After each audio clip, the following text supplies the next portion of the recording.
Aku share screen ya.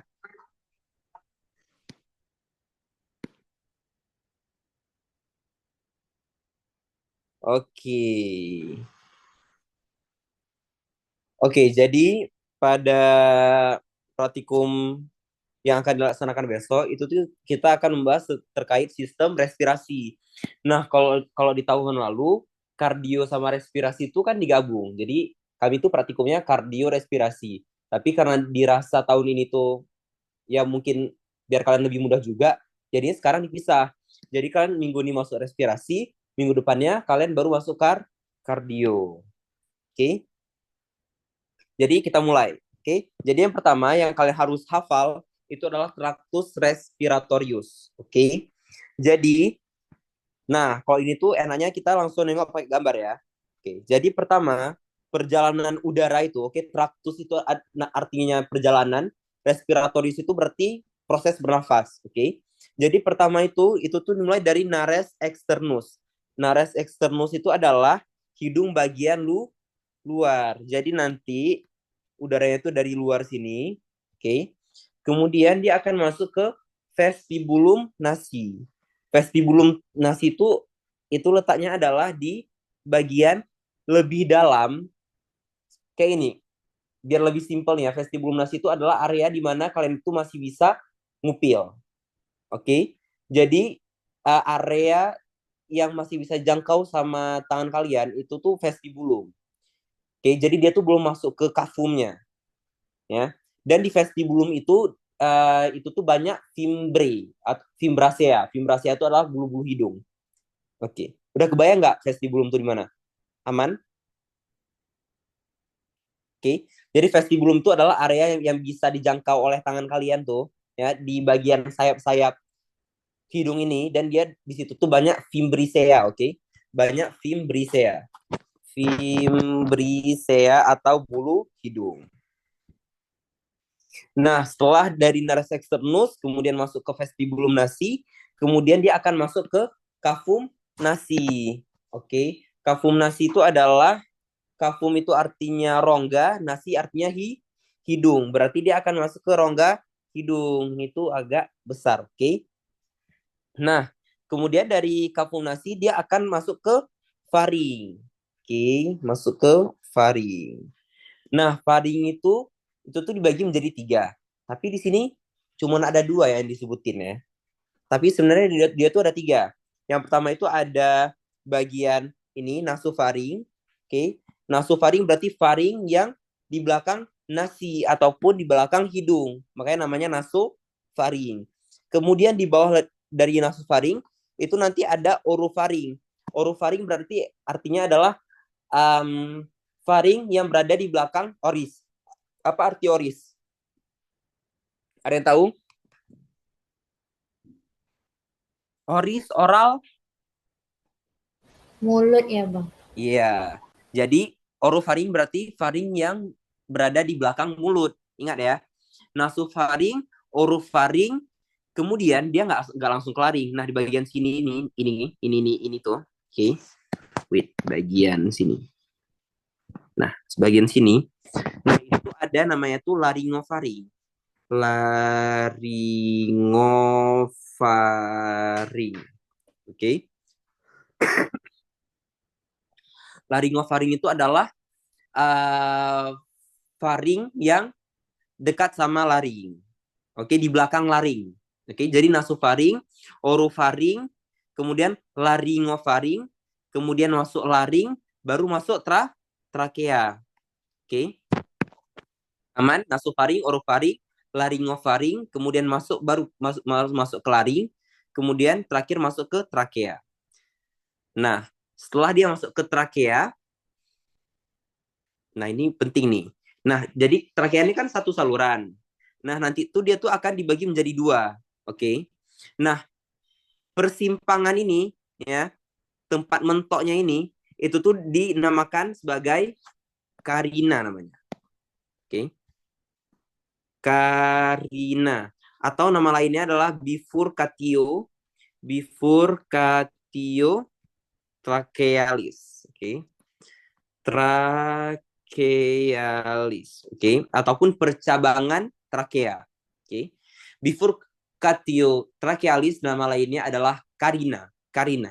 Jadi nanti misal kalau orang bronkoskopi nanti masukin dari sini alatnya, terus nanti kalau mentok itu berarti nanti kena ke karinanya. Oke. Oke, lanjut setelah dia masuk ke trakea. Nah, dari trakea ya, dari sini trakea, dia akan lanjut ke bronkus. Bronkus itu dibagi menjadi 3. Ada yang principalis, kemudian lobaris, kemudian baru masuk yang ke segmentalis.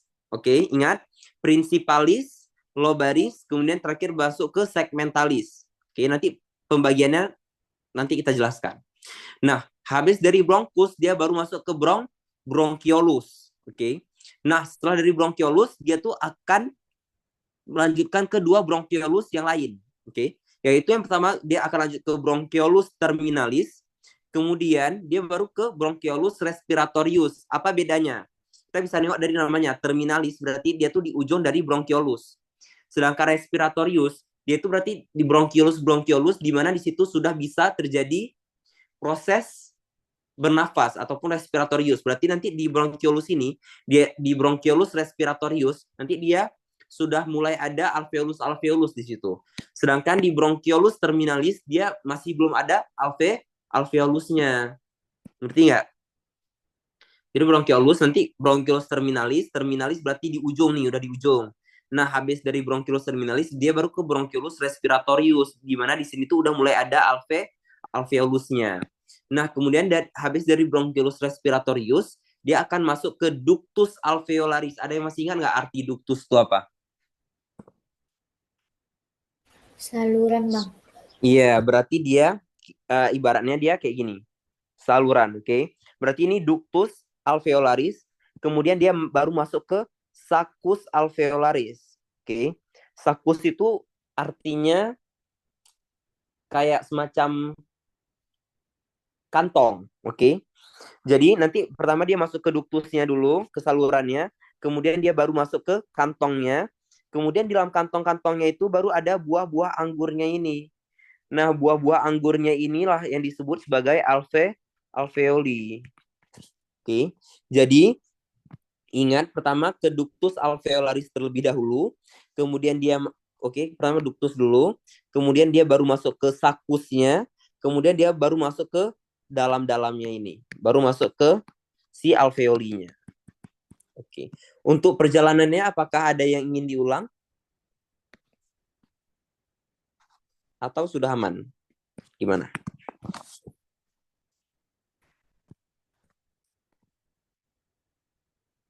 Aman, kita lanjut? Atau masih ada yang ingin diulang? Nggak apa-apa. Gimana? Bang, boleh ulang yang saccus alveolaris itu, Bang. Oke, boleh. Itu Nah, jadi pertama dekat itu kan, ya, yang gimana? Nah, kan pertama kan dari bronchiolus respiratorius. Nah, dari bronchiolus respiratorius dia pertama akan masuk ke salurannya dulu nih. Ke si Nah, ke si duktusnya dulu nih. Nah, ini duktusnya nih salurannya. Nah, kemudian dia baru masuk ke kantongnya. Ini kantongnya nih, kantongnya. Nah, jadi di dalam kantong ini, dalam satu kantong ini, dia itu banyak alveolus-alveolus. Nah, ini alveolusnya. Jadi pertama dia masuk ke salurannya dulu, kemudian masuk ke kantongnya, kemudian dia baru masuk ke si alveolusnya. Oke, ngerti nggak? ngerti, Bang. Makasih ya, Bang. Oke, yang lain ada yang ingin diulang lagi kah? Atau sudah aman? Izin Bang, Hmm? tadi kan sampai di trakea, terus kan sampai di perjabangan kan Bang, di karina. Mm-mm. Mm-mm. Terus letaknya bronkus sama bronchiolusnya itu di mana Bang? Nah, wait. Nah, ini ya. Oke, kita lanjut di sini aja. Nah, tadi kan trakea nih. Terus ini udah ada karinanya kan? Atau bifurcatio trachealis. Nah, nanti itu dibagi menjadi 2 nih. Ada bronkus, wait. Kan harus ingat dulu ya. Pertama tuh principalis, kemudian baru ke No. Kemudian baru ke lobaris. Kemudian baru ke segmentalis. Oke. Jadi pertama dia tuh akan masuk ke principalis. Principalis itu hanya cuman ada dua, oke? Ada yang principalis dextra sama principalis sinistra. Jadi nanti habis dari trakea, dia tuh langsung lanjut ke bronkus. Pas udah dicabangin dua, oke? Dia langsung bercabang menjadi bronkus, nggak trakea lagi namanya. Bronkus principalis. Ada yang dextra sama sinistra, oke? Kemudian nanti masing-masing dari principalis ini dia itu akan bercabang menjadi bronkus lobaris. Nanti ada beberapa, nanti kita jelasin. Nah, nanti habis dari lobaris dia baru masuk ke bronkus segmentalis. Nah, segmentalis itu yang agak lebih kecil-kecil lagi nih lebih kecil lagi. Oke. Jadi misalnya ini principalis. Nah, nanti ini tuh lobaris ya. Kemudian nanti yang kecil-kecil lagi itu tuh baru si bronkus segmentalis. Nah, nanti dari bronkus segmentalis itu nanti bercabang lagi menjadi bronchiolus. Jadi dia tuh sangat-sangat padat. Oke. Dan itu nggak nampak kalau di preparat ini. Itu biasanya nampaknya di histologi. Kalau bronchiolus karena dia sangat-sangat kecil. Oke. Aman untuk bronchiolus? Apakah sudah mengerti? Atau pengen diulang lagi? Di Ingat ya, Bang. Pak? Kayak mana?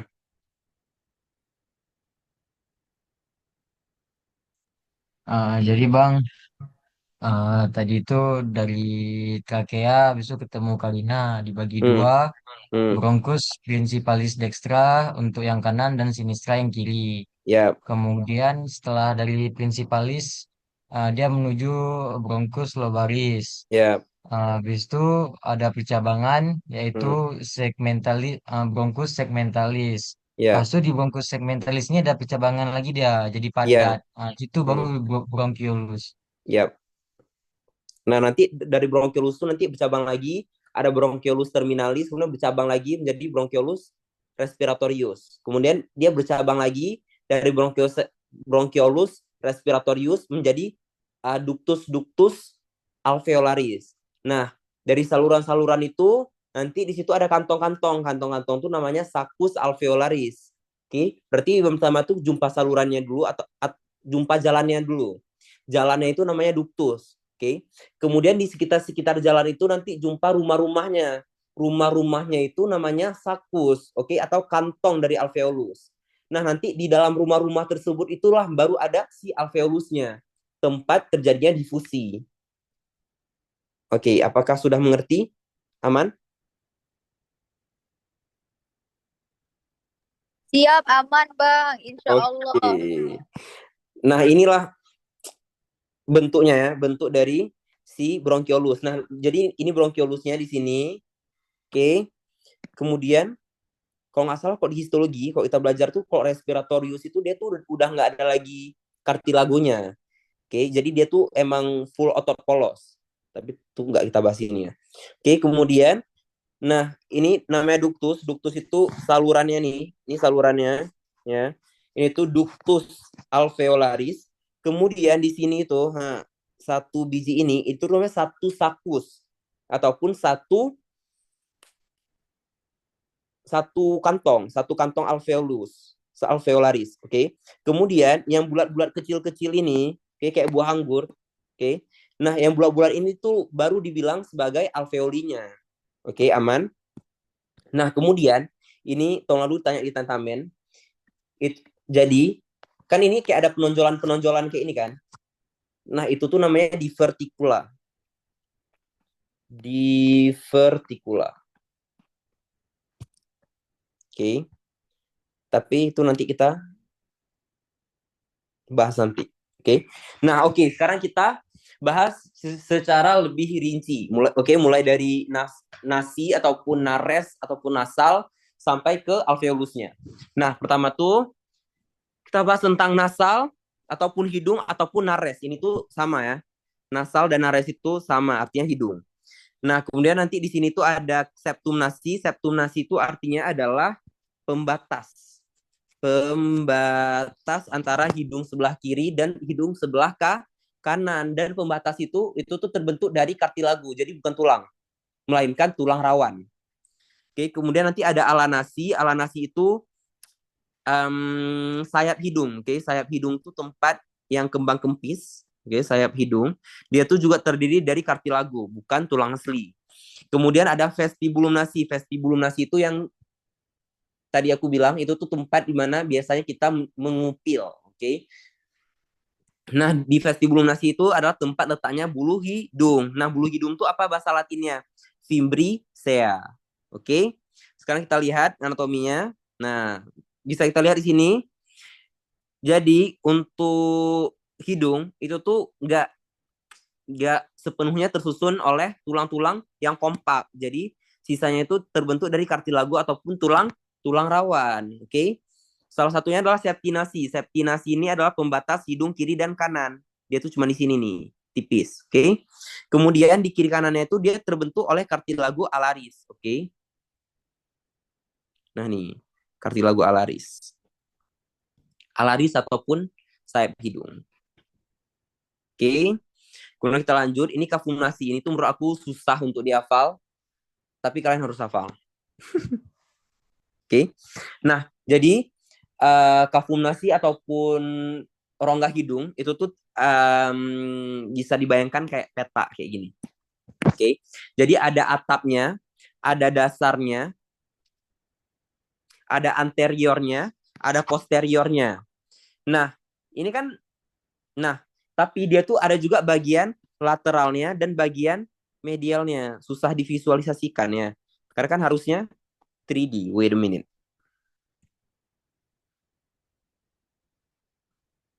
Nah, contohnya ini ya. Coba kita hide. Nah, ini tuh kafumnasi. Nah, jadi nanti ada yang bagian atas, oke? Ada bagian bawah, kemudian ada bagian anterior di depan, kemudian ada bagian posterior di belakang, kemudian nanti ada di bagian medial. Medial nih yang ini nih, yang kalian nampak. Kemudian ada bagian lateralnya, yang sebelah sininya, ya. Oke. Nah, sekarang kita bahas satu-satu. Sekarang bagian atapnya. Menurut aku ini tuh susah untuk dihafal kayak gini.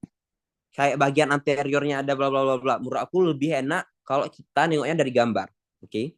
Sekarang kita nengok dari gambarnya. Yang bagian atap itu yang bagian sini. Ini aja. Bagian sini. Oke. Jadi ini kafumnasi. Jadi batas atapnya itu bagian sini. Ini tuh nggak mungkin nggak keluar di tentamen. Oke, jadi kalian harus hafal. Dan hafalnya kok bisa hari ini atau malam nih, biar nanti pas tentamen tuh jangan tiba-tiba harus hafal banyak hal. Oke. Jadi yang pertama itu ada os nasal. Oke, sebelah sini. Oke, os nasal. Berarti atap ada os nasal.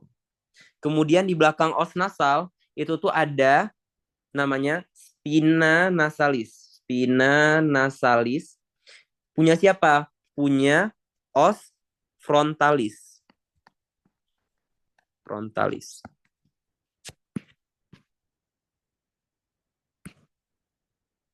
Mana nih?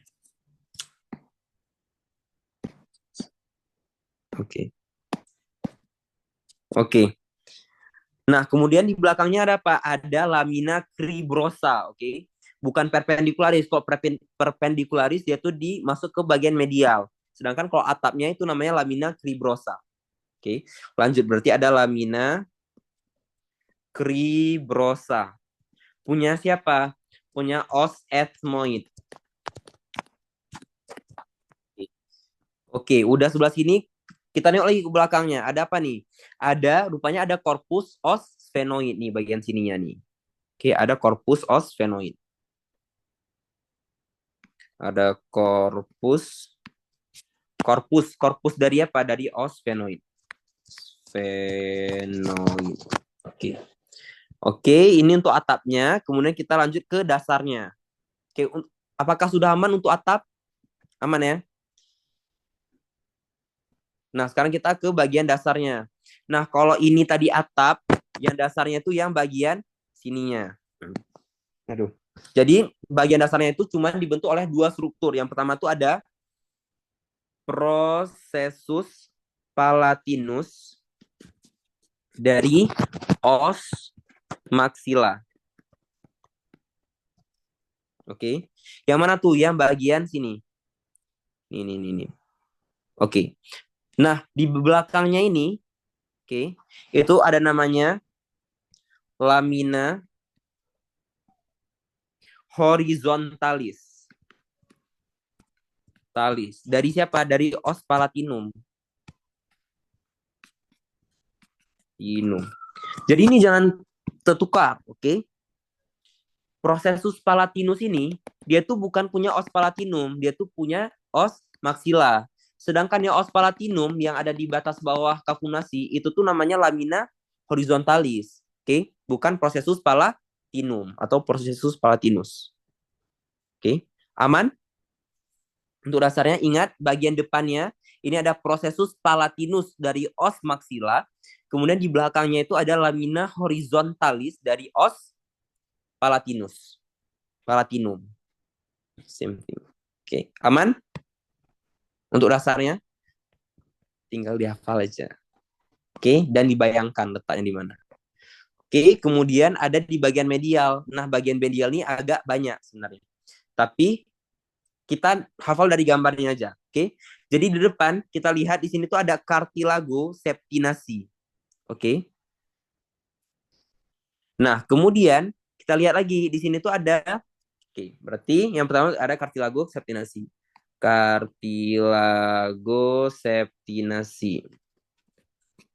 Nah, kemudian di bagian sini kita menjumpai lamina perpendicularis, bukan cribrosa. Cribrosa ini yang bagian atasnya.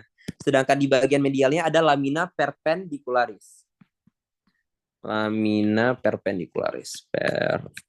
Perpendicularis. Dari os apa? Dari os ethmoid. Oke. Kemudian kita lanjut bagian bawahnya ini. Kita bisa melihat yang main besar ini ada os pomer. Oke. Ada os pomer. Nah, kemudian kita bisa melihat dua struktur lagi. Ini cuma kecil kali ya. Wait a minute. Nah, bagian ini sama bagian ini. Sangat-sangat kecil. Oke. Jadi itu namanya yang pertama itu adalah crista nasalis. Di depan ya ada crista nasalis. Dari mana? Dari os maxilla. Kemudian di belakangnya ini ada crista nasalis juga, tapi dari os palatina. Jadi ingat, untuk batas medial, ingat aja gambar ini, oke?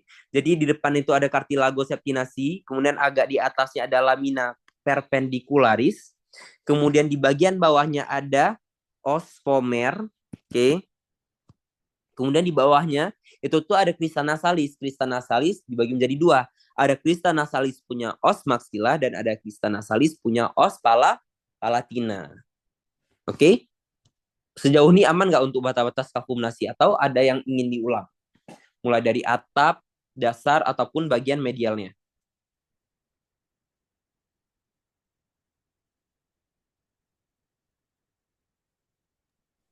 Aman? Izin bang, Ya. yang dasar tadi bang, yang di depannya itu processus palatinus atau lamina horizontalis bang?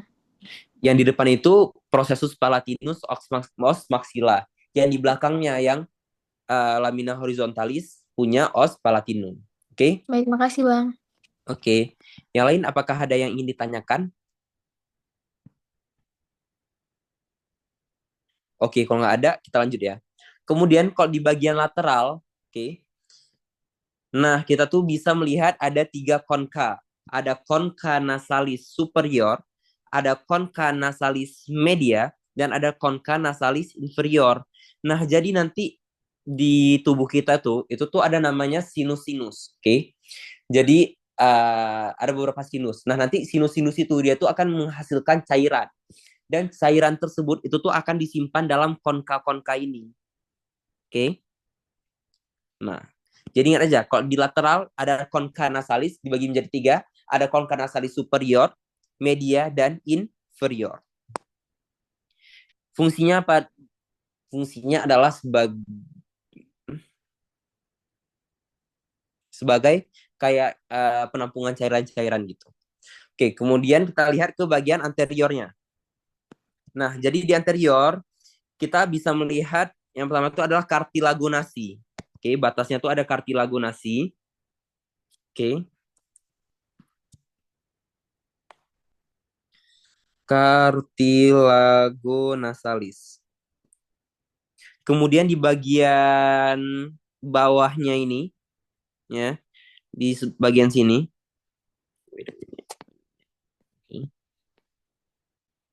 Oke, kartilagonasi kan bagian sini. Oke. Kemudian ada spina nasalis anterior. Spina nasalis anterior. Punya siapa? Punya os maxilla. Maxilla. Kemudian terakhir ada nares externa. Nares externa itu berarti bagian sini. Nares externa. Oke. Nares externa atau hidung bagian luar. Oke. Bagian-bagian sini. Oke. Kemudian kita lanjut ke bagian posterior. Oke, ingat kalau di anterior ada cartilagonasalis, kemudian ada nares externa ataupun hidung bagian luar, kemudian ada spina nasalis anterior. Wow, ini sangat-sangat heboh. Ada spina nasalis anterior. Nah, kemudian kalau di posterior dia itu ada yang namanya itu coana. Oke. Oke, coana. Coana itu bagian belakang. Ini. Atau disebut juga sebagai nares posterior ataupun hidung bagian belakang. Gitu. Apakah ada yang ingin tanyakan dari anterior, posterior, lateral, medial, dasar dan atap dari kafum-kafum nasi? Izin Bang, boleh ulang yang nares eksternal nggak, Bang? Letaknya di mana?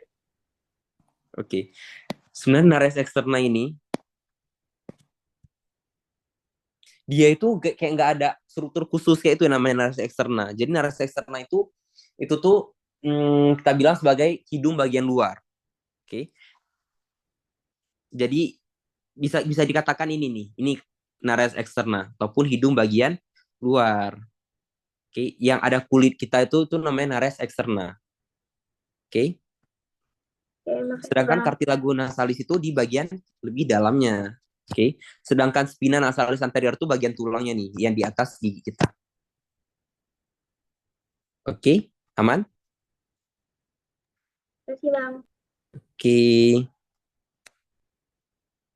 Oke, kalau nggak ada lagi yang ingin bertanya, kita lanjut ke meatus, oke? Jadi ada yang namanya itu meatus nasalis. Meatus nasalis itu letaknya dekat-dekat dengan concha nasalis tadi. Nah, jadi menurut aku susah kalau kita belajar meatus dulu. Oke, jadi pertama kita belajar sinus paranasal dulu ya. Sebelum kita lanjut ke si meatusnya. Jadi sinus itu artinya adalah lubang-lubang, kayak semacam lubang, oke. Paranasal, para itu artinya sekitar, nasal itu artinya hidung, oke. Jadi sinus paranasal artinya lubang-lubang yang ada di sekitar hidung. Yang pertama itu ada sinus maxillaris, kemudian ada sinus frontalis, ada sinus sphenoidalis dan sinus ethmoidalis. Oke. Nah, yang penting itu adalah kita harus mengetahui kemana kan sinus itu kan akan dipenuhi oleh cairan-cairan. Nah, jadi cairan-cairan tersebut tuh dia tuh akan dibuang kemana? Itu yang perlu kita ketahui. Nah, yang pertama itu ada sinus maxillaris. Maxillaris itu dia akan pergi ke meatus nasi media. Oke, berarti di tengah. Oke. Melalui, oke. Jadi salurannya itu namanya tuh hiatus semilunaris. Oke. Aku buat kayak ini aja. Berarti nanti sinus maxillaris, misalnya ini sinusnya nih. Berarti dia akan lewat hiatus semilunaris. Hiatus semilunaris ini jalannya nih. Nah, nanti dia tuh akan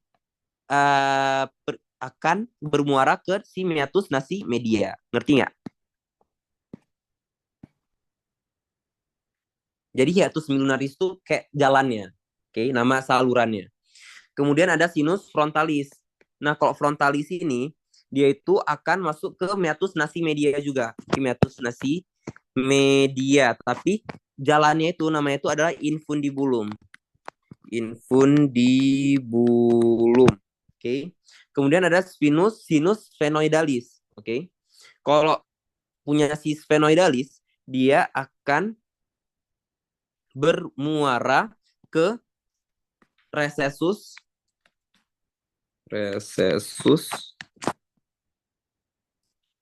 sphenoethmoidalis.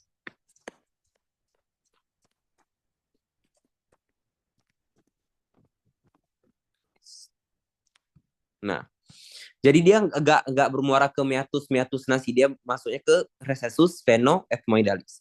Kemudian ini yang paling ribet. Jadi kalau sinus ethmoidalis dia itu dibagi menjadi 3. Ada yang superior, ada yang media, ada yang inferior. Nah, kalau Oke, salah guys. Anterior, posterior ya. Media, anterior, ada yang ante, ada yang poste. Nah, kalau yang di anterior, dia tuh akan bermuara ke infundibulum. Ke infundibulum. Kalau media, wait a minute. Nanti ke infundibulum nanti dia juga ke meatus nasi media juga. Oke. Meatus nasi media. Oke. Kemudian yang media juga dia masuk ke meatus nasi media. Nah, yang di posterior dia tuh akan masuk ke meatus nasi superior. Nah, jadi ingat ya, sinus-sinus itu ada 4, ada maxillaris, frontalis, sphenoidalis, dan ethmoidalis. Ethmoidalis nanti dibagi menjadi 3. Ada yang anterior, media, dan posterior. Yang perlu diketahui adalah sinus-sinus tersebut akan bermuara kemana. Oke, yang maxillaris dia akan bermuara ke meatus nasi media melalui hiatus semilunaris. Oke, kalau yang frontalis dia akan ke meatus nasi media juga, tapi dia melalui infundibulum. Oke, kemudian ada sinus sphenoidalis, oke, di os sphenoid. Nah, untuk sinus sphenoidalis dia nggak masuk ke meatus nasi, dia masuknya ke recessus sphenoethmoidalis. Oke. Kemudian kalau sinus ethmoidalis dia menjadi 3, ada anterior, media, posterior. Anterior dan media dia akan masuk ke meatus nasi media. Untuk posterior dia akan masuk ke meatus nasi superior. Nah, yang dibahas tuh kok media sama superiornya aja. Yang inferior dia akan kemana? Oke. Nah, jadi untuk meatus nasi inferior di situ tuh akan bermuara air mata, oke? Air mata atau bahasa latinnya glandula lacrimal. Oke. Air mata. Oke. Jadi makanya terkadang kalau kita nangis itu hidung kita juga berair karena nanti air mata tersebut dia tuh akan masuk ke meatus nasi inferior. Nah, ini tadi yang aku jelasin. Ada meatus nasalis superior, meatus nasalis medial, dan meatus nasali inferior. Oke? Kok yang di superior dia menguara ethmoidalis posterior. Kok yang di medial ethmoidalis anterior sama media plus maxillaris plus frontalis. Kalau yang inferior dia akan bermuara glandula lacrimal ataupun air mata. Nah, kalau untuk ethmoidalis dia bermuara ke recessus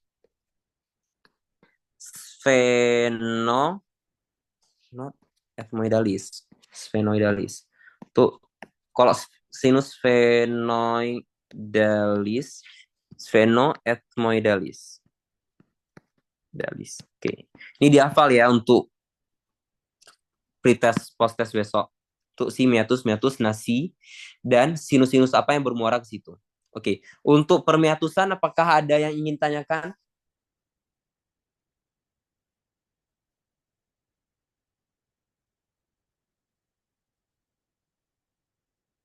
Ataupun udah aman? Kalau udah aman, aku lanjut. Atau ingin diulang?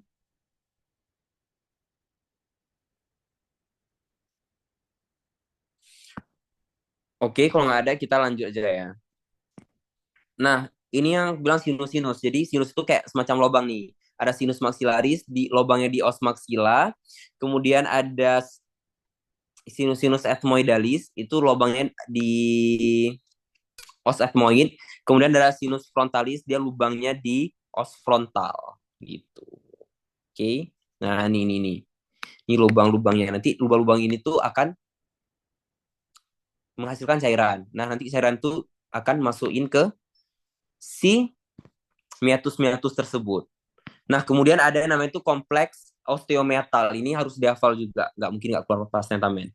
Jadi osteometal itu adalah kompartemen-kompartemen kecil yang terletak di sekitar concha media. Jadi di concha nasalis media itu tuh ada struktur-struktur tersebut dan ini tuh tolong dihafal, oke? Nah, ini dihafal aja, oke? Kalau aku dulu ingatnya roh pop, oke? Nah, untuk R-nya itu artinya recessus frontalis, kalau U-nya itu os ethmoidalis, kemudian H-nya itu ada hiatus semilunaris, P-nya itu ada processus uncinatus, O itu adalah ostium sinus maxillaris, kemudian B-nya itu bulai ethmoidalis. Ini tolong dihafal, roh Bob ini. Oke? Hafalnya boleh dicicil dari sekarang. Karena kalian cuma 3 praktikum lagi, kemudian langsung tentamen yang kedua. Oke? Kemudian kita lanjut ke vaskularisasi dari hidung. Oke? Jadi yang perlu dihafal itu adalah, jadi pada hidung itu ada 2 plexus. Plexus itu adalah kumpulan kayak semacam jaringan dari arteri-arteri. Jadi arteri-arteri itu akan bergabung membentuk plexus. Jadi ada plexus Kesselbach. Kalau Kesselbach itu di depan, kalau plexus Woodruff itu di belakang. Oke. Jadi biasanya kalau orang mimisan, kalau mimisannya itu hasil dari congkel-congkel ngupil, itu biasanya yang pecah itu adalah plexus Kesselbach-nya. Oke. Itu diingat. Nah, kemudian yang perlu diingat lagi adalah arteri-arteri apa yang membentuk plexus-plexus tersebut. Oke, kalau di depan itu tuh ada arteri sphenopalatina, kemudian ethmoidalis karena di depan berarti ethmoidalis anterior. Kemudian ditambah lagi palatina mayor dan labialis superior. Oke. Kalau yang plexus Woodruff yang di belakang itu tuh terdiri dari arteri sphenopalatina juga sama, tapi bedanya itu ada ethmoidalis posterior. Oke. Jadi ingat kalau di belakang dia tuh cuma terdiri dari 2 arteri. Ada sphenopalatina nih, sphenopalatina ditambah sama ethmoidalis posterior. Ini. Jadi dia akan membentuk plexus Woodruff. Oke. Sedangkan kalau di depan dia itu terdiri dari ethmoidalis anterior juga iya, kemudian labialis superior juga iya, kemudian sphenopalatina juga iya, sama palatina mayor. Nih, dari sini. Palatina mayor juga ya. Oke, ini tolong dihafal ya. Plexus Kesselbach terdiri dari 4 arteri apa-apa aja. Kemudian untuk Woodruff terdiri dari 2 arteri apa-apa aja. Oke. Kemudian kok apakah ada yang ingin ditanyakan terkait vaskularisasi?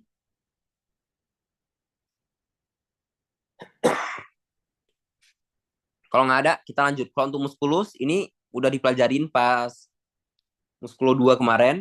Ada muskulus nasalis ya, yang pars transversa dan pars alaris. Kalau transversa berarti pars yang tegak-tegak, kalau alaris berarti pars si sayapnya.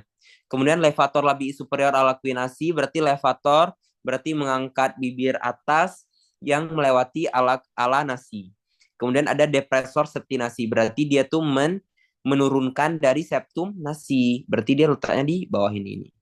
Depresor septinasi. Ini septinasinya. Jadi dia akan tarik septinasinya ke bawah. Oke? Aman untuk muskulus? Dan vaskularisasi aman? Oke, kalau itu kita lanjut ke faring. Oke? Nah, jadi faring itu dibagi menjadi 3, ada nasofaring atau epifaring, kemudian ada orofaring atau mesofaring, kemudian ada laryngofaring atau hipofaring. Nah, yang perlu dihafal adalah skelotopinya. Ini sering tanya juga. Kalau nasofaring, nah apa itu skelotopi? Jadi skelotopi itu adalah semacam perbandingan dari letak-letak letak-letak bagian tubuh kita itu tuh dibandingkan dengan posisi tulang belakang. Oke. Letak bagian tubuh dibandingkan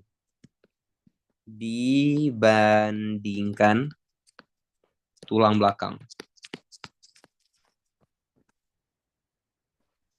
Itu namanya skeletopi. Jadi skeletopi ini bisa digunakan untuk semua organ, oke? Jadi misalnya nanti ada si pulmo nih, kan ada pulmo 2 biji. Nah, nanti ditanya tuh skeletopinya berapa. Misalnya kalau dibilang pulmo itu skeletopinya dari VC2 ke VC2 ke VT4 misalnya kan. VC2 ke VT4. Berarti panjang si pulmo ini itu tuh bisa kita perkirakan dari tulang belakang kita nih, dari VC2 ke VT4. Hitung aja itu berapa ruas vertebrae itu yang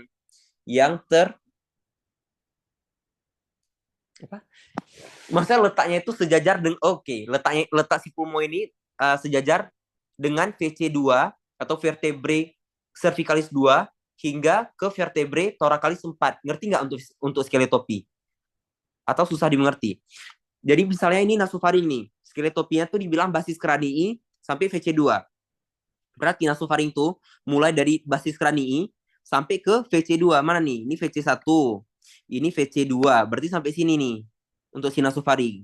Oke. Kemudian dibilang lagi nih. Kalau untuk orofaring, skeletopinya dari VC2 ke VC4. Kita nengok aja dari VC-nya nih. Oke, VC2, VC3, VC4. Nah, berarti sampai sini nih. Si orofaring. Kemudian kita nengok lagi di belakangnya nih, di laryngofaring. Dibilang skeletopinya VC4 sampai VC6. Berarti mulai dari VC4 sampai ke bawah sampai ke VC6 itu tuh dinamakan sebagai laryngofaring. Gitu. Ngerti nggak untuk skeletopi? Atau ada yang perlu diulang?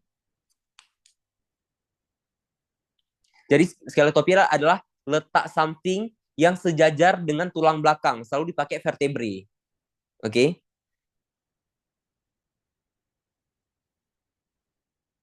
Misalnya orofaring, skeletopinya VC2 ke VC4, berarti sejajar dengan VC2 sampai ke VC4. Gitu. Oke, ada yang ingin tanyakan? Aman? Kalau kayak itu kita langsung bahas ke batas-batas dari nasofaring. Oke, kalau dari superior kita lihat aja ada basis kranii di atas. Kemudian kalau di inferior dia tuh ada palatum mole. Ini palatum mole nih batasnya. Batas si inferiornya. Kemudian kita lihat lagi kalau di anterior di depan itu tuh ada coana ataupun nares posterior. Kemudian di lateral itu ada dinding medial dari leher. Kemudian kok di posterior dia tuh ada VC1 mana? Yang ini VC1 ya. Oke, aman untuk faring. Kita lanjut. Nanti skeletopi ini akan selalu dibahas ya, mau di digestif, mau di respirasi, itu. Oke, kemudian kita lanjut ke ring of Valder. Ring of Valder itu adalah tonsil ataupun jaringan limfoid yang terdapat di sekitar pintu masuk sistem respirasi. Nah, jadi kan setiap kita menghirup udara itu tuh kan banyak kayak zat-zat asing kayak itu, oke? Jadi diciptakanlah Tuhan menciptakan tonsil-tonsil. Jadi tonsil-tonsil ini tuh isinya adalah sel-sel imun ataupun sel-sel limfosit yang bisa melawan kuman-kuman ataupun bakteri yang terhirup ataupun tertelan. Oke. Jadi tonsil itu dibagi menjadi 3. Ada yang bagian lateral, ada yang di superior dan juga di inferior. Oke, kita lihat dari superior dan inferior dulu. Di superior itu tuh ada tonsilla pharyngea ataupun nama lainnya adalah adenoid. Kemudian di bawah ataupun di inferior itu ada tonsilla lingua. Oke. Karena letaknya dekat dengan lidah, cuma sebiji dia. Oke. Superior dan inferior dia cuma sebiji, di atas adenoid ataupun pharyngea, di bawah ada tonsil lingua. Kemudian di lateral itu ada tonsilla tuberia. Oke. Ada tonsilla tuberia. Kemudian ada tonsilla palatina. Jadi kalau orang amandel itu biasa tonsilla palatinanya ini yang membengkak dan biasa diambil. Oke. Nah, Jadi jaringan ini semua nih, yang bulatan ini, ya, itu tuh dinamakan sebagai ring of Waldeyer. Jadi nanti kalau ditanya ring of Waldeyer terdiri dari apa? Jawab nanti. 1 tonsilla faringea, 2 tonsilla tubaria, 2 tonsilla palatina, dan 1 tonsilla lingua. Harus dihafal, oke? Ngerti untuk ring of Waldeyer? Oke, kalau itu kita lanjut ke laring. Nah, skelotopinya tuh dari VC4 ke VC6. Ingat ya, kalau tadi yang nasofaring dia tuh dari basis kranii ke VC2. Kemudian lanjutkan ke orofaring dari VC2 ke VC4. Kemudian dilanjutkan lagi ke laringofaring dari VC4 ke VC6. Nah, laringofaring itu kan nanti di belakang, di depannya tuh ada laring. Makanya skelotopinya sama, dia tuh dari VC4 ke VC6. Jadi nanti kayak ada dua saluran. Ini tuh laringofaring. Ini laringofaring, ini bagian si laring. Jadi dia skelotopinya sama karena dia sejajar. Oke, depan-depanan. Nah, jadi fungsi si laring ini adalah menghubungkan si faring dengan si trakea. Nah, jadi dia tuh kayak semacam sphincter pelindung pada pintu masuk jalan nafas biar nggak tersedak. Kemudian dia juga berperan dalam pembentukan suara. Oke. Nah, untuk kerangkanya itu nanti dibentuk oleh beberapa kartilago. Oke. Pertama kita mulai dari kartilagonya tersendiri. Jadi kartilago itu dikelompokkan menjadi 2. Ada kartilago yang berpasangan dan tidak berpasangan. Yang tidak berpasangan biasanya lebih besar. Oke. Dan kita mulai dulu ya dari yang tidak berpasangan. Yang pertama itu ada kartilago. Kita mulai dari bawah dulu ya. Yang pertama, yang di bawah itu yang kayak cap cincin. Oke. Wait. Nah, yang bawah ini itu namanya kartilago cricoid. Oke. Cricoid. Kemudian di bagian atasnya ini tuh ada namanya kartilago thyroid. Thyroid. Kemudian ini yang bentuknya seperti daun, ya, yang kayak gini. Bukannya ini tuh osioid ya. Yang bagian sini, ini tuh namanya adalah kartilago epiglottis. Ingat, paling bawah cricoid, kemudian dilanjutkan oleh thyroid. Kemudian ini yang seperti daun, itu namanya kartilago epiglottis. Kemudian kita lanjut ke yang berpasangan. Berpasangan ini kita lihat dari posterior, oke? Ingat ya, tadi di sini ada kartilago thyroid, ini epiglottis, ini cricoid. Nah, ya ini cricoid, oke? Nah, kemudian ini yang berpasangan. Jadi yang pertama itu ada kartilago arytenoid. Oke, arytenoid. Oke. Kemudian yang kecil ini itu tuh namanya kartilago corniculata. Corniculata. Oh, iya. Sedangkan yang ini tuh namanya adalah arytenoid. Oke, harus dihafal ya. Ada epiglottis, tiroid, cricoid yang tak berpasangan. Yang berpasangan ada arytenoid, corniculata, sama nanti ada yang melayang 2 biji. Oke. Dia melayang. Itu tuh namanya cuneiform. Cuneiform, nggak ada di preparat ini ya. Jadi yang tidak berpasangan ada 3. Corniculata, cuneiform, arytenoid. Oke, aman? CCA. Nah, ini tadi ya. Nah, kalau arytenoid itu berbentuk seperti piramid. Kalau corniculata berbentuk seperti nodulus kecil di sini ya dibilang. Tapi menurut aku dia bentuknya kayak tanduk nih. Kayak cuman kayak gini. Oke, kemudian kalau cuneiform dia bentuknya seperti batang dan dia tuh melayang. Mana cuneiform? Here. Dia tuh lengketnya tuh nggak sama kartilago yang lain. Dia tuh lengketnya ke si membran ini. Jadi dia seperti melayang. Gitu. Oke, untuk kartilago apakah ada yang ingin tanyakan? Oke, kalau udah aman. Oke, nah kemudian di kartilago tiroid dia itu ada, kalau bahasa orang awam itu namanya jakun ya. Tapi bahasa latinnya itu adalah protuberantia,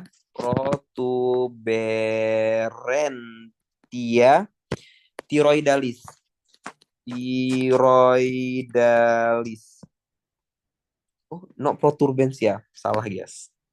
Prominentia. prominentia thyroidalis. Oke. Thyroidalis, bahasa Inggrisnya Adam's apple. Kalau bahasa Indonesianya jakun. Oke. Yang teraba. Nah, oke, untuk kartilago apakah ada yang ingin ditanyakan? Aman untuk yang berpasangan dan tidak berpasangan? Oke, kalau nggak ada kita lanjut ke ligamen.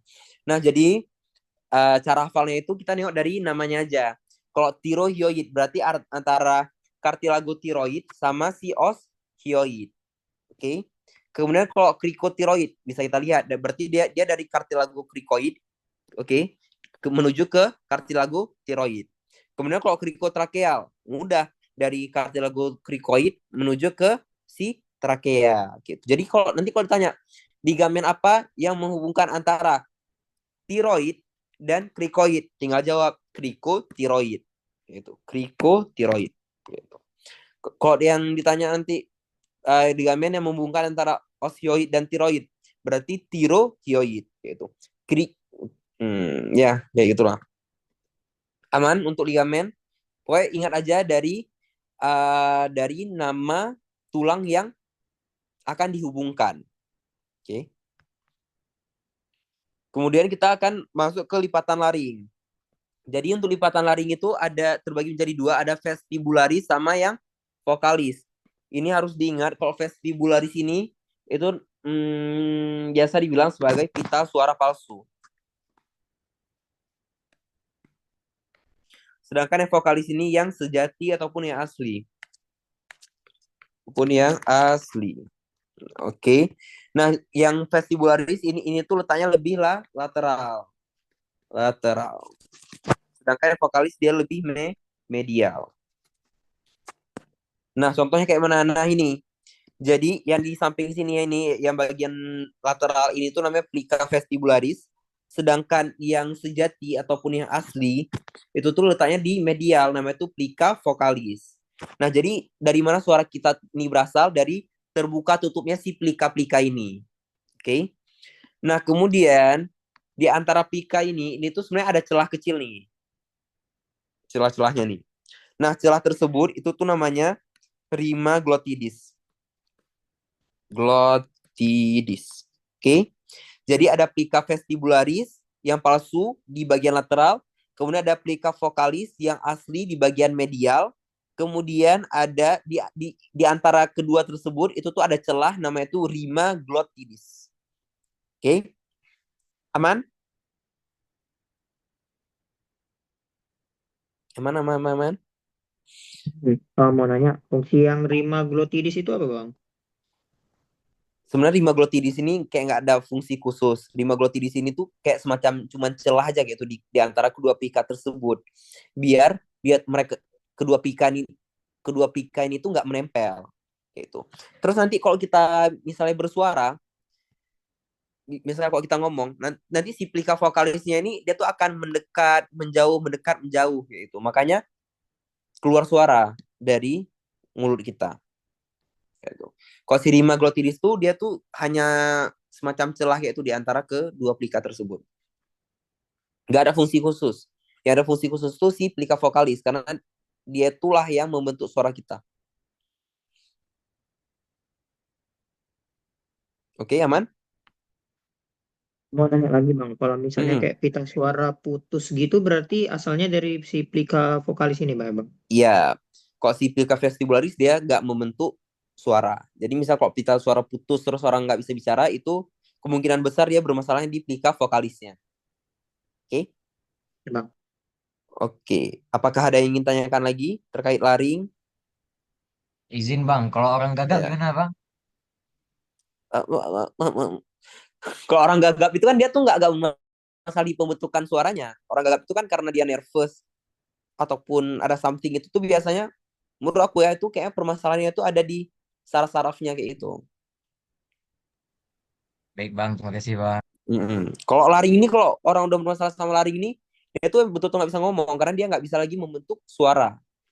Oke. Kemudian kita lanjut ke otot-otot laring. Ini menurut aku yang susah. Ini jujur saja, tapi harus dihafal. Oke. Jadi ada otot-otot ekstrinsik dan otot-otot intrinsik. Nah, walaupun susah, bisa dihafal kok, aman aja. Kalau ekstrinsik ini, dia fungsinya adalah untuk menurunkan laring saat proses menelan. Jadi laring ini kalau nggak ditutup, dia tuh masuk ke saluran pernafasan kita. Misalnya nih lagi makan mie ini, terus kok si laringnya itu nggak menutup dia. Nah, jadi nanti mie yang harusnya masuk ke esofagus, dia tuh akan masuk ke laring dan masuk ke trakea. Alhasil kita tuh akan tersedak. Oke, jadi yang berfungsi untuk mencegah kita dari hal tersebut adalah otot-otot ekstrinsik ini. Oke, jadi otot-otot ekstrinsik ini dibagi menjadi dua. Ada yang elevator, ada yang depresor. Elevator berarti mengangkat si laring, sedangkan depresor berarti menutup si laring. Oke, pertanyaan aku, kalau kita lagi makan, itu apa yang gerak? Depresor atau elevator?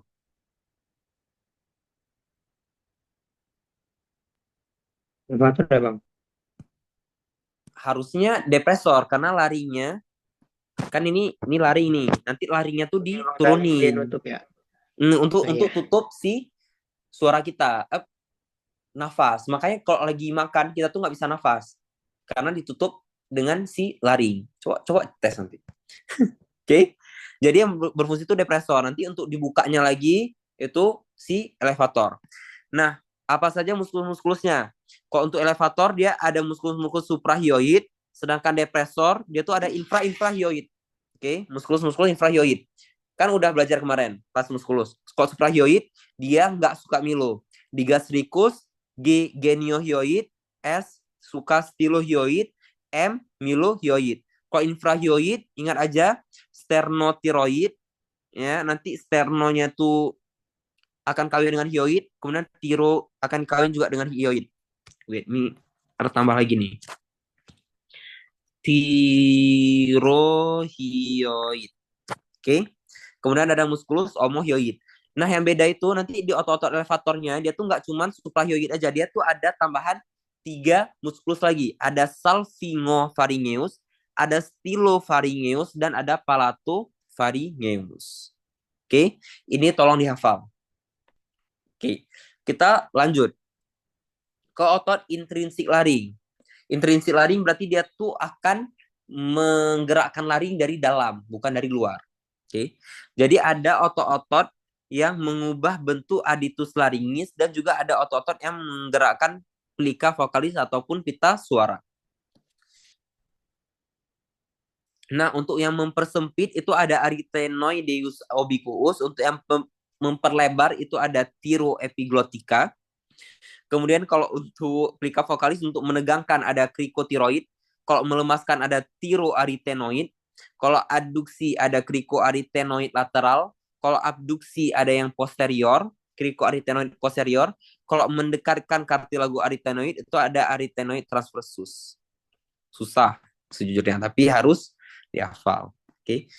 Nah, kan tadi itu kan udah lihat kan arytenoid itu kan dia kayak segitiga, dia tuh ada 2. Nah, jadi untuk mendekatkan, nah itu tuh ada muskulus arytenoid transversus. Jadi nanti 2 ini akan dekat gitu.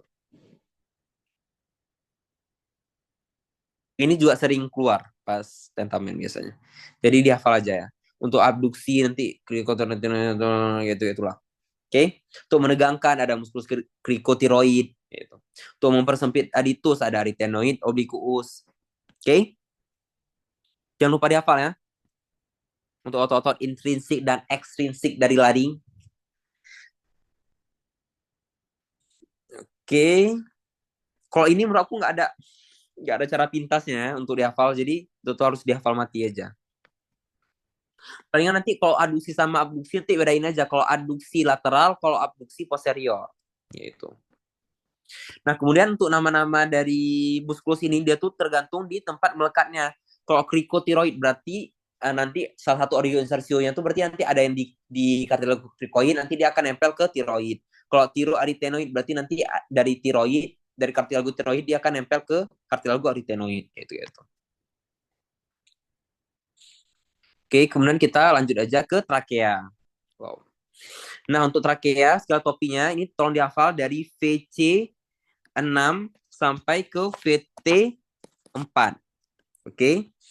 Untuk trakea ini dia sebenarnya ini kalau dari nampak atas ya, dia tuh kayak gini. U ataupun C. Sebagian orang bilang ya. Nah, jadi si C-nya ini itu tuh adalah kartilago. Kartilago ataupun tulang rawan. Oke. Ataupun bahasa Inggrisnya adalah tracheal ring ataupun cincin trakea. Tracheal ring. Nah, kemudian di bagian belakangnya ini dia tuh kosong, nggak ada lagi kartilago. Nah, jadi bagian belakangnya ini itu tuh akan diisi oleh musculus trachealis. Trachealis. Kan dua ini kan kosong nih. Jadi nanti dua ini tuh akan dihubungkan oleh si musculus trachealis. Oke. Kemudian di antara cincin satu, kan ada cincin satu, ada cincin dua, kan?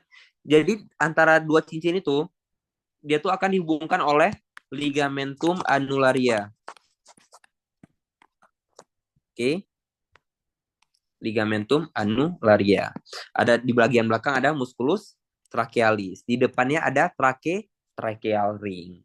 Oke. Untuk trakea apakah ada yang ingin ditanyakan? Penghubung anularia itu untuk apa tadi, Bang? Untuk Ligamen anularia. untuk menghubungkan antara cincin satu dan cincin selanjutnya. Oke. Jadi Itu, Bang. jadi kan kok cincin-cincin ini kan nggak mungkin melayang. Jadi dia tuh akan dihubungkan oleh ligamen annularia di bagian dalamnya. Oke. Gitu. Ya, di antara cincin-cincin trakea. Oke. Oke, kemudian kita lanjut ke bronkus, bronchiolus dan alveolus. Nah, kan kalau bahasa ini agak mabuk. Jadi mari kita buat bagannya biar mudah dihafal. Mana kita buat di sini ya? Oke, di sini aja. Oke, bronkus tadi kan bronkus principalis kan. Pertama tuh ada principalis dextra. Ingat ya, pulmo dextra itu dia tuh lebih besar dari pulmo sinistra. Kenapa? Karena nanti di pulmo sinistra dia itu akan didesak oleh jantung karena jantung kita di sebelah kiri. Jadi dia pulmonya nggak berapa besar. Dia tuh cuma ada 2 lobus. Oke. Nah, sedangkan dextra karena dia nggak ada jantung di bagian kanan tubuh, jadi dia tuh ukurannya lebih besar. Nah, principalis dextra nanti dia akan bercabang menjadi 3. Oke. Ini bronkus ya, ini bahas tentang bronkus. Oke. Jadi nanti bronkus principalis dextra akan bercabang menjadi principalis ke lobaris. Oke. Lobaris superior, lobaris media, lobaris inferior. Nah, dari sini aku hafalnya adalah 325. Ya, betul? 325. Ya, benar. 325. Maksudnya apa? Berarti nanti dari lobaris superior, bronkus lobaris superior, berarti dia nanti akan bercabang 3 bronkus segmentalis. Oke, di sini segmentalis, oke. Mentalis. Nah, untuk yang media dia tuh akan menghasilkan 2 bronkus segmentalis, sedangkan yang di inferior dia akan menghasilkan 5 bronkus segmentalis. Kayak gitu cara bahasanya. Oke. Superior, media, inferior 3, 2, 5. Di superior ada 3 segmentalis, di media ada 2 segmentalis, di inferior ada 5 segmentalis. Nah, untuk yang sinistra karena dia ukurannya lebih kecil, maka dia lobusnya cuma ada 2, sehingga bronkus lobarisnya cuma ada yang superior, kemudian ada lobaris yang inferior. Untuk jumlah bronkusnya berapa? Ini enak, dia tuh sama-sama 4 bronkus segmentalis. Oke? Ngerti nggak untuk diagram ini? Atau susah dimengerti? Ngerti? No? Nah, ini kan skema yang lebih mudah. Tapi kalau kalian nengok aslinya kayak gini bentuknya. Kan pertama ada principalis dextra sama sinistra. Nah, dari dextra ini, kalau kita bahas yang dextra dulu ya, yang lebih besar. Dia akan bercabang ke lobaris yang superior, kemudian yang media, sama yang inferior. Oke. Sedangkan sinistra dia akan ke superior sama inferior saja. Oke. Kemudian kan kita lanjut ke segmentalis nih. Kok di superior dia ada 3 segmentalisnya. Kan ingat ya, 3, 2, 5. Di sini cuma ada 2 segmentalisnya, sedangkan di sini ada 5 segmentalisnya. Oke. Kalau yang di sinistra udah terdiri 2 lobaris superior inferior, kemudian segmentalisnya tinggal kita hitung 1, 2, 3, 4, ada 4. Di bawahnya ada berapa? 1, 2, 3, 4, ada 4 segmentalisnya. Kayak gitu. Kalau nengok aslinya kayak gini. Kalau mau nengok skemanya biar lebih enak kayak gini aja. Oke? Oke, aman untuk perbronkusan? Kalau misalnya di preparat asli ada yang lobaris bercabang gitu nggak Bang? Nggak ada. Kayak preparat bronkusnya udah agak-agak hancur kayak gitu. Tapi nanti tentamen bisa pakai gambar. Ataupun nanti Tapi disuruh jelasin percabangan bronkus. cara kita ngebedain itu lobaris 1, 2, 3, 4, 5-nya kayak gimana Bang? Kalau lobaris dia tuh dari principalis dia langsung gede nih. Ini lobaris nih. Lobaris, lobaris, lobaris. Sedangkan kok segmentalisnya itu dia tuh lebih kecil lagi nih. Tinggal segini bronkusnya. Jadi nampak dia. Segmentalis lebih kecil. Sedangkan lobaris dia besar nih. Lumayan besar. Tapi paling besar kan tetap principalis. Principalis kemudian lobaris. Nampak nih emang ada 2 simpang. Kok ini nampak ada 3 simpang. Kemudian nanti dari simpang-simpang tersebut barulah muncul si segmentalis. Segmentalis itu lebih bronkus yang paling kecil. Oke? Aman untuk bronkus?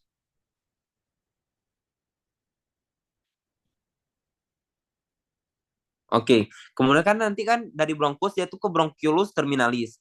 Kemudian nanti dia akan ke bronchiolus respiratorius. Nah, jadi pada setiap bronchiolus respiratorius dia ada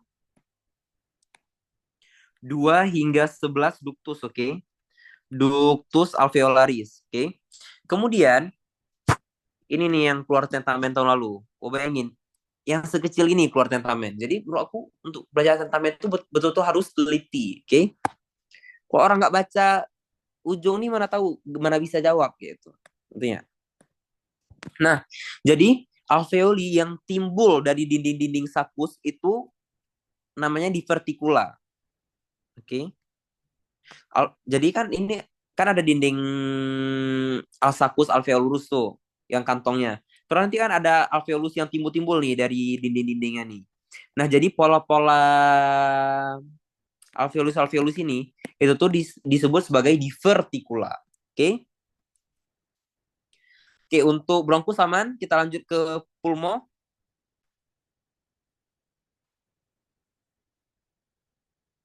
Ingat ya, ingat yang diagram ini aja. Oke, aman?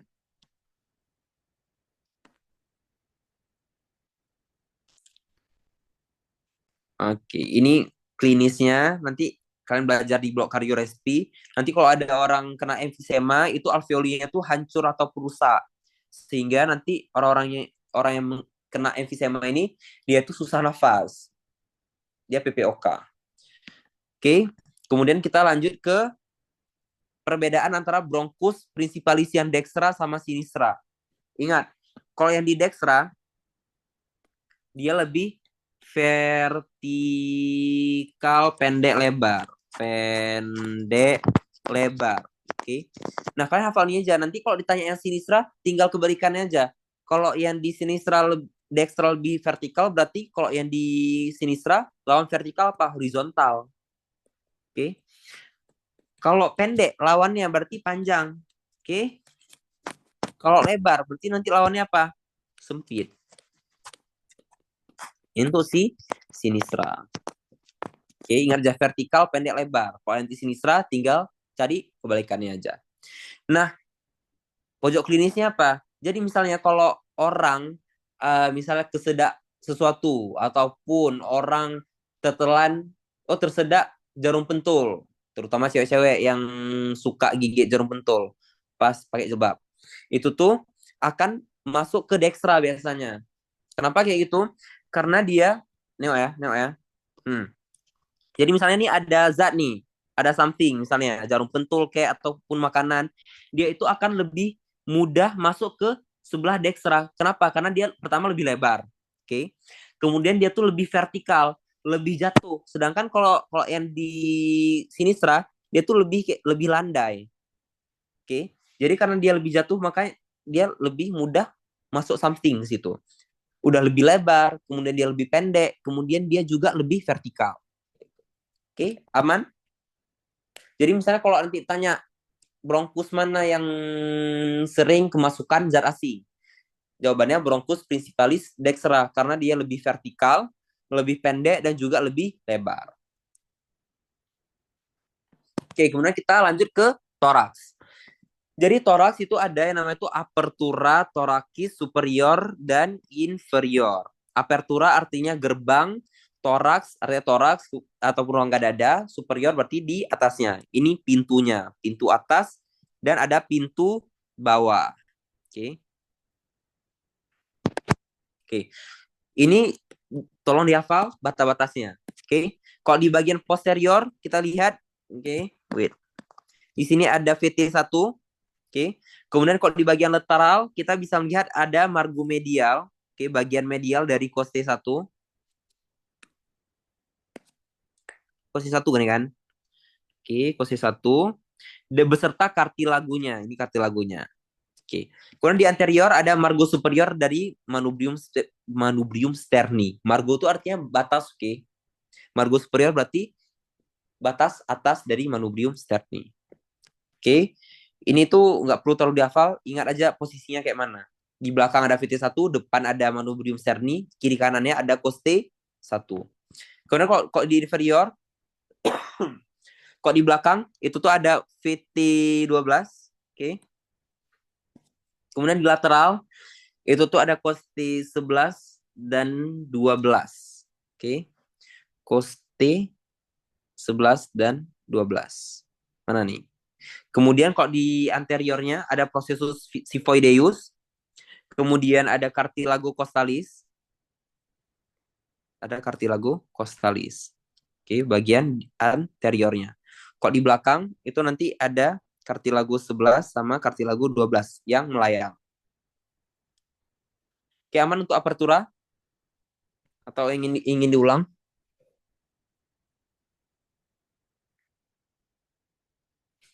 Oke, kalau nggak ada kita lanjut ke pleura. Oke, pleura itu adalah pembungkus dari paru-paru. Jadi setiap organ vital itu tuh pasti ada pembungkusnya. Kalau nanti di kardio ataupun di jantung, nanti pembungkusnya namanya itu perikardium. Kalau di paru-paru ataupun di pulmo itu namanya pleura. Jadi pleura itu dibagi menjadi dua. Ada yang parietal, ada yang visceral. Ada yang parietal dan visceral. Bedanya apa? Ingat aja. Parietal lengket ke dinding dada. Ke dinding dada. Sedangkan yang visceral dia lengket langsung ke parunya. Lengket ke paru. Nah, di antara yang visceral sama yang parietal, ini kan ada semacam bolong ataupun rongga. Nah, rongga ini itu tuh dibilang sebagai cavitas pleura. Cavitas pleura. Apa sih fungsi cavitas pleura? Nah, jadi ketika kita bernafas, kan dada paru-paru kita tuh kan mengembang ngempis kan. Nah, jadi fungsi cavitas pleura ini adalah yaitu biar paru-paru kita tuh nggak lecet. Jadi nanti di dalam cavitas pleura ini dia tuh ada cairan. Oke. Ada cairan pleura. Dia tuh fungsinya sebagai pelumas agar ketika kan nanti dia bergesekan nih, misalnya kan pas dia mengembang, itu kan pasti akan ke sini kan, expand ya kan, akan ekspansi. Itu tuh kalau nggak ada cairan, dia tuh akan teriritasi, kayak akan seret kayak itu, dan pasti akan luka sih jaringan paru-parunya. Makanya nanti diciptakanlah ada rongga dan dalam rongga itu ada cairan agar ketika kita mengembang gempiskan dada ataupun paru-parunya nggak lecet. Oke? Ingat, ada visceral dan parietal pleura. Visceral lengket ke paru-paru, parietal lengket ke dinding dada. Oke. Kemudian, nah untuk klinisnya nanti kalau cairannya itu berlebih, itu namanya efusi pleura. Kalau nanti kavitas pleuranya itu diisi oleh udara, itu namanya pneumotoraks. Kemudian kalau nanti pleuranya itu infeksi, itu namanya pleuritis. Oke. Nah, sekarang kita lanjut ke paru-paru. Untuk pleura, apakah ada yang ingin ditanyakan? Ataupun ingin diulang? Oke, kalau nggak ada, kita lanjut ke pulmo ataupun paru-paru. Nah, untuk skeletopinya, ini harus diingat-ingat aja ya. Oke, kalau untuk apex pulmonal, apex itu adalah puncak. Oke, puncak dari si pulmonya. Itu tuh ada di sepertiga media dari klavikula. Jadi paru tuh agak tinggi ya. Dia tuh sampai ke atas klavikula. 2,5 cm di atas klavikula di sepertiga medial dari si klavikula. Jadi ini kan klavikula nih. Jadi sepertiga medial, berarti sepertiga tengah sini. Oke, bagian sini ya, sepertiga medial. Oke. 2,5 cm di atasnya, 2,5 cm di atas klavikula.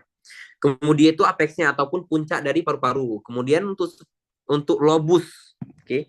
Untuk lobus superior, dia tuh mulai dari klavikula ke coste 2. Kemudian kalau untuk lobus medianya dari coste 2 ke coste 4. Kemudian kalau untuk lobus inferiornya, dia dari coste 4 ke diafragma, ke bawah sini. Oke, ini tolong dihafal untuk skeletopinya. Ingat aja, klavikula coste 2, coste 2, coste 4, coste 4 ke diafragma. Kemudian ini ada lobusnya, oke? Ingat, tadi yang aku bilang, kalau yang dextra itu lebih besar daripada yang sinistra. Karena yang di sinistra terdesak dengan jantung. Jadi, kalau di dextra, dia tuh ada 3 lobus. Ada yang superior, media, dan inferior. Sedangkan kalau di sinistra, dia tuh cuma ada lobus superior sama inferior saja. Nah, kemudian yang perlu di-highlight lagi, untuk membatasi lobus-lobus tersebut, itu tuh ada yang namanya tuh fisura. Fisura itu adalah semacam sayatan ataupun goresan. Oke. Sekarang kita nengok ke dextra dulu. Nah, di dextra ini dia tuh ada 2 fisura. Ada yang horizontal, ada yang oblik. Oblik tuh dia potongnya kayak ini nih. Oblik, motongnya gini. Wait, yang gede ya. Oblik. Nah, gini motongnya. Sedangkan kalau horizontal dia motongnya kayak gini. Oke. Kayak gini. Jadi nampak kan? Ini yang inferior, ini yang superior, dan ini yang media. Oke, ini superior, inferior, dan ini yang media. Sedangkan kalau yang di sinistra, karena dia cuma ada 2 lobus, dia tuh cuma ada fisura oblik. Dia tuh nggak punya, ingat ya, dia nggak punya fisura horizontal.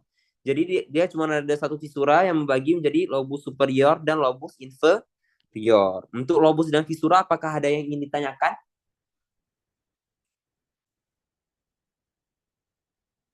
Oke, kalau nggak ada kita... Bang. Tadi visura itu kan yang membatasi lobus-lobus kan? Nah, jadi dia konsep visuranya itu membatasinya kayak gimana, Bang? Nah, jadi visura itu nanti dia akan membelah paru-paru. Oke. Jadi dia tuh sayatan yang akan membelah paru-paru. Jadi nanti lobus-lobus ini bisa diangkat nih. Nanti si lobus. Nggak tahu juga bisa diangkat apa enggak ya. Tapi nanti kalau kalian nengok preparatnya, itu tuh kalian bisa nampak tuh emang sayatannya emang kayak semacam terbelah kayak itu si pulmonya ini. Nah, belahannya itu ataupun si goresannya itu tuh dinamakan sebagai visura. Itu. Jadi dari mana kita tahu dia superior atau inferior? Ingat aja, itu superior berarti di atas dari visura oblik. Kalau inferior di bawah dari visura oblik. Yaitu. Berarti dia membagi jadi 3 bagian gitu ya, Bang? Iya, untuk yang dextra. Kalau sinistra dia cuma membagi menjadi 2 bagian aja. Dan dia cuma ada visura oblik. Yang horizontal dia nggak punya. Oke, ngerti nggak? Ngerti. Oke. Kenapa nih emang semacam terbelah kayak gitu si pulmonya. Oke. Nah, kita lanjut sekarang ke margo dari pulmo. Margo tuh batas-batas. Ya, seperti biasa kan, ada margo anterior di depan, kemudian ada margo posterior di belakang, kemudian ada margo inferior di bawah. Kenapa nggak ada margo superior? Karena di atasnya itu runcing ataupun berapex. Jadi margo itu dia tuh kayak batas yang lumayan panjang, baru bisa dibilang margo. Oke, sedangkan di atas itu nggak ada batas yang panjang karena dia kayak semacam runcing segitiga kayak gitu. Oke, untuk si pulmonya. Oke, kemudian untuk fasies. Fasies itu ada permukaan. Kalau fasies costalis berarti dia hadapnya ke costae. Kalau ke costae berarti dia ke depan apa ke belakang? Ya depan belakang ya berarti kan. Karena ada costae bagian depan dan juga costae bagian belakang. Nah, kemudian kalau untuk mediastinal berarti dia tuh ke arah tengah. Contohnya kayak ini. Jadi, paru-paru itu, ya tuh letaknya kayak ini. Ini paru. Ini paru. Kan ini kan ada si trakea, ini nanti bronkus. Nah, jadi ruangan di tengah ini nih, di antara kedua paru, no, not there.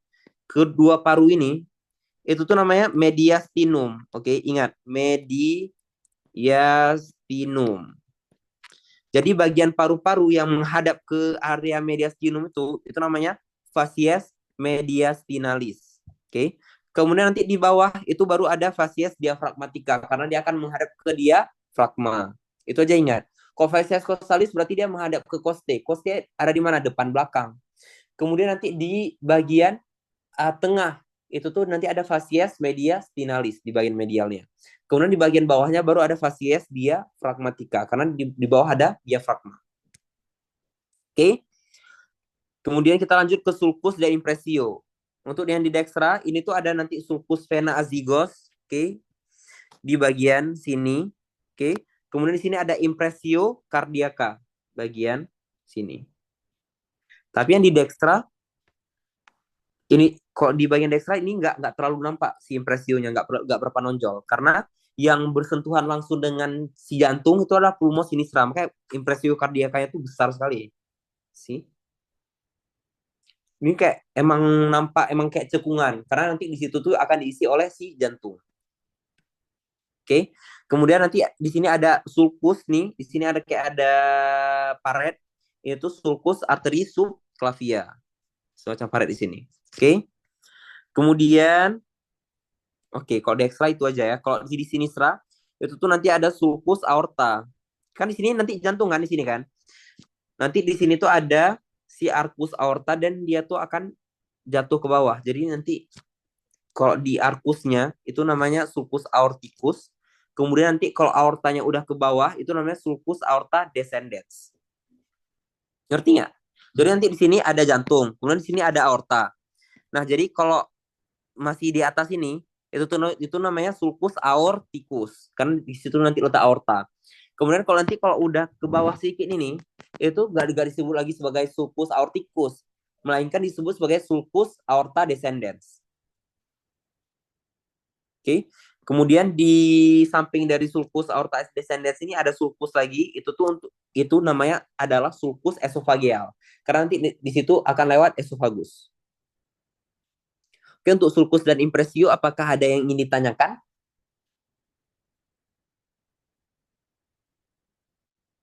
Yang impressio cardiaca tadi tempat melekat jantung ya?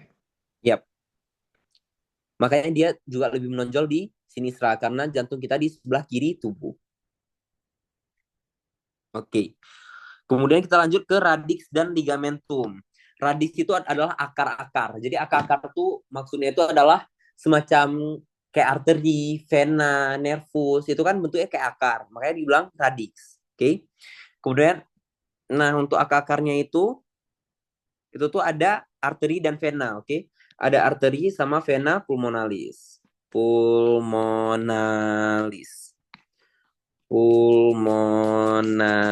Oke. Oke, kemudian untuk radixnya itu ada bronkus. Karena bronkus nanti masuk ke si paru juga. Itu aja sih untuk si radixnya. Kemudian tempat dia masuk ke pulmo itu tuh dinamakan sebagai hilus. Oke. Hilus pulmonal. Itu nama areanya, oke. Sedangkan saluran-saluran yang masuk ke dalam situ itu namanya radix pulmonal. Si radix pulmonal itu terdiri dari apa aja? Terdiri dari bronkus, arteri pulmonalis, kemudian terdiri dari vena pulmonalis. Gitu. Kemudian nanti di sinistra, ini tuh di ujung ini, dia tuh kayak ada semacam tonjolan. Namanya itu adalah lingula. Lingula artinya lidah. Dia kayak lidah bentuknya. Oke? Itu yang perlu di-highlight. Oke, untuk radix apakah ada yang ingin ditanyakan? Ingat, radix itu salurannya, dia akan masuk melalui hilum ataupun hilus. Oke? Hilus itu adalah nama area di tengah si pulmo itu. Nah, nih area ini. Area yang banyak saluran-salurannya itu namanya hilus. Oke? Nah, ini hilusnya. Nah, hilus sinistra dan hilus dextra. Nah, ini kalau bisa boleh dihafal ya untuk tentamen biasanya. Nah, nanti ditanya tuh perbedaan hilus dextra dan hilus sinistra itu apa? Nanti sebutin aja. Untuk arteri pulmonalisnya kok di dextra itu dia tuh letaknya di superior dan tengah. Kemudian di situ ada 2 arteri pulmonalis. Kok di sinistra itu cuma 1 aja. Kemudian untuk vena pulmonalisnya ingat aja nanti kalau yang di dextra itu tersambung, kalau yang di sinistra itu terpisah. Ini 2 arteri, ini 1 saja. Oke. Kemudian kalau bronkus dia itu kalau di dextra itu memanjang ke bawah, kalau di sinistra dia itu di tengah antara diapit oleh vena pulmonalis. Itu aja. Ingat aja gitu ya. Dan ini untuk gambarnya, kok dari Netter. Nah, ini fun fact lagi. Kalau biasanya kalau vena itu warnanya apa? Biasanya vena itu biru atau merah? Kok di gambar-gambar? Ada yang tahu? Biru ya, Bang? Iya, tapi Biru ya, Bang. tapi khusus untuk pulmonal dia kebalik. Venanya itu menjadi merah, arterinya itu menjadi biru. Ada yang tahu nggak kenapa? Kan ini kan biru nih kan. Tapi ketika kita lihat keterangannya arteri, bukan vena. Ada yang tahu nggak? Nah, jadi alasannya itu karena dari jantung itu dia tuh akan jadi jadi untuk biru dan merah itu didasarkan oleh darah apa yang dibawa oleh saluran tersebut. Kalau darahnya kotor itu jadi biru. Kalau darahnya bersih itu jadi merah. Nah, karena vena kayak gini, arteri dari jantung ke paru-paru itu yang dibawa apa? Darah kotor atau darah bersih? Yang dari jantung ke paru-paru.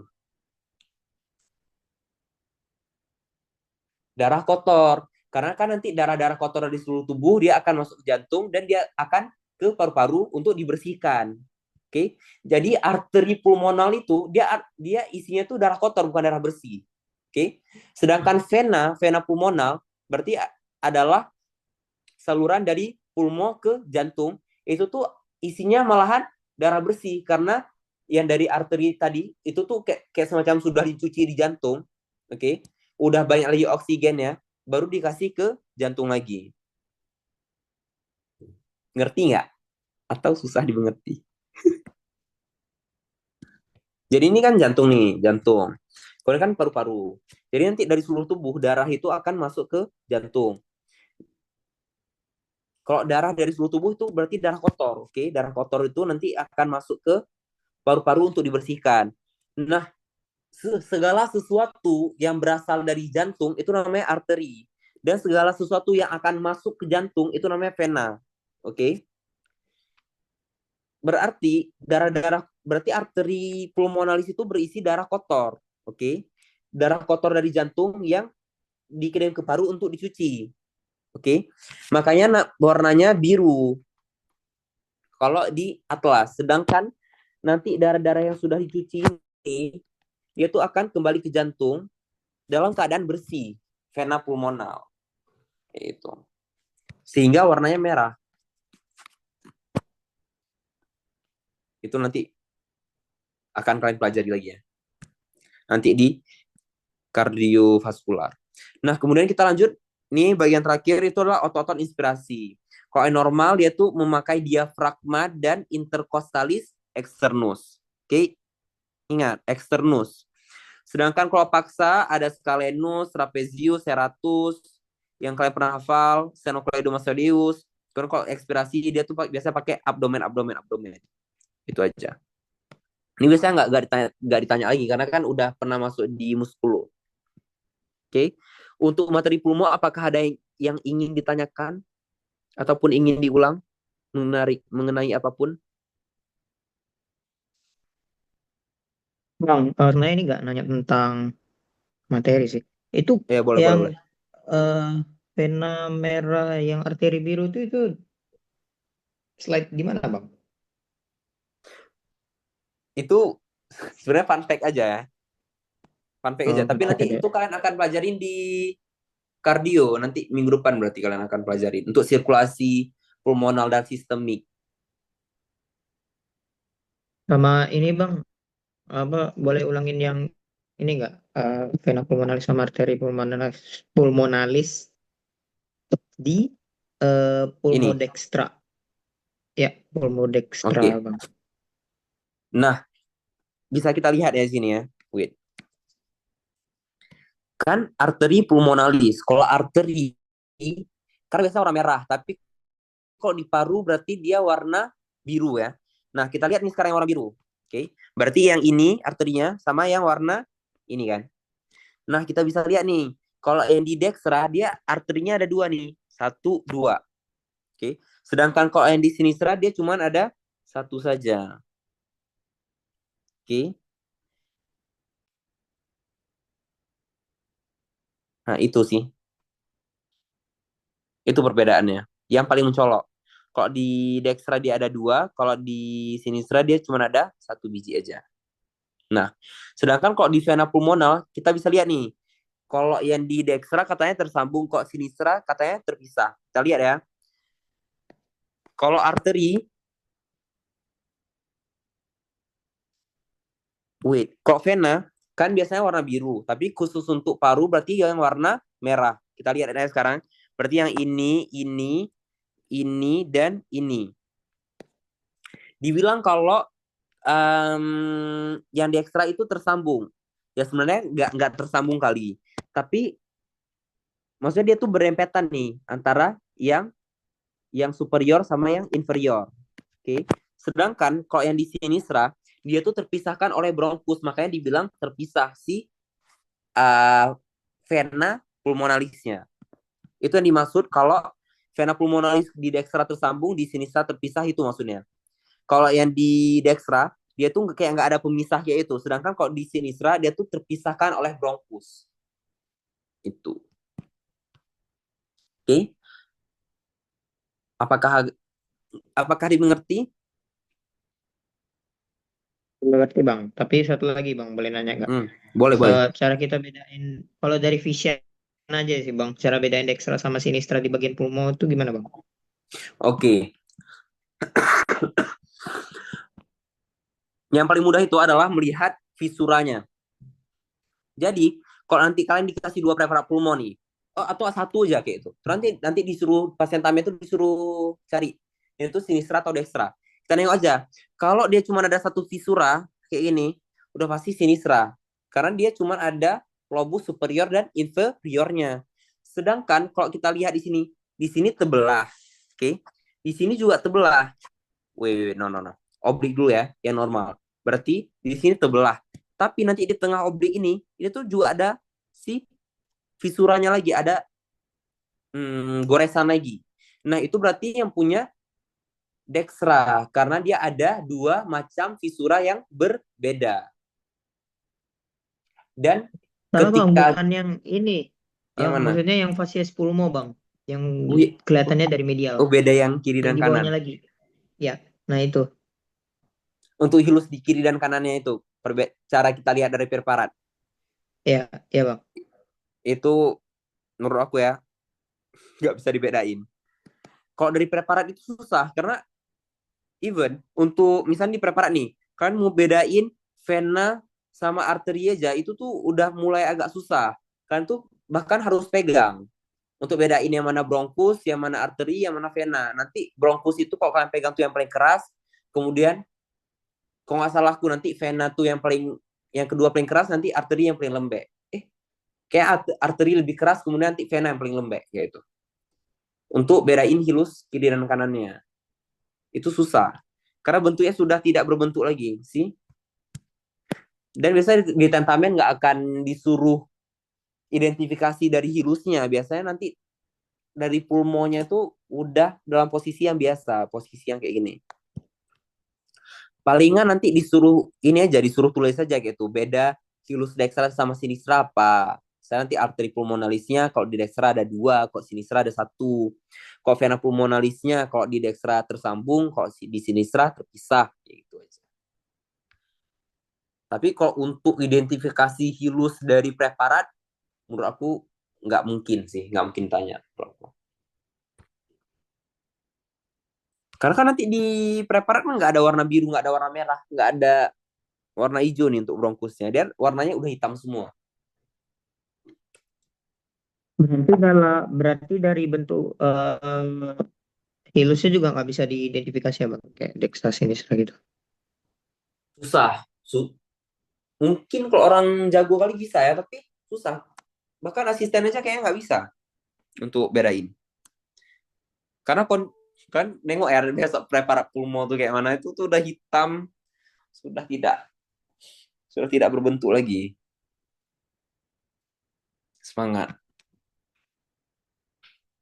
Tapi masih bisa dinengok hilusnya dan masih bisa dipegang. Nanti beda tuh. Kalau bronkus itu nanti kalau dipegang tuh emang agak keras, kayak masih ada kartilagunya kayak gitu. Sedangkan nanti kalau arteri sama vena dia tuh agak lebih lembek.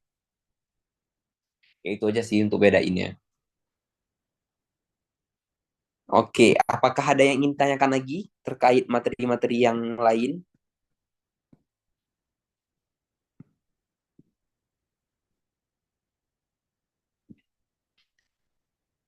Untuk hidung, bronkus, trakea, laring, faring, pulmo, apakah ada yang ingin ditanyakan?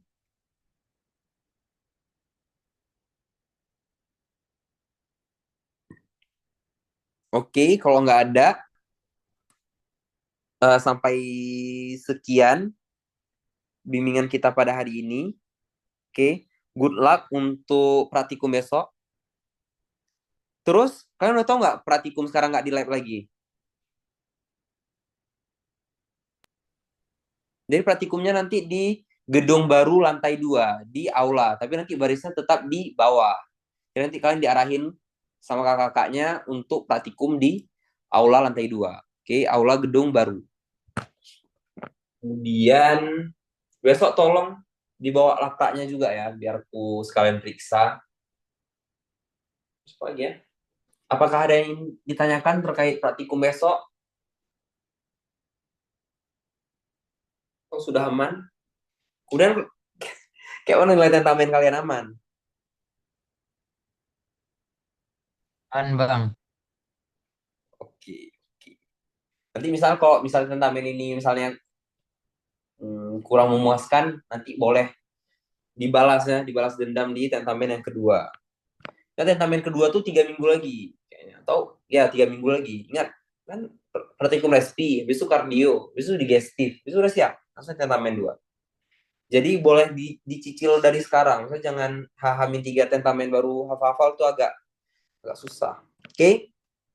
Oke, kalau tidak ada pertanyaan lagi, cukup sekian bimbingan kita pada malam ini. Wassalamualaikum warahmatullahi wabarakatuh. Good luck everybody ya. Waalaikumsalam warahmatullahi wabarakatuh. Terima kasih banyak Bang. Waalaikumsalam Bang, makasih Bang. Terima kasih bang. Waalaikumsalam, Bang. Makasih banyak, Bang.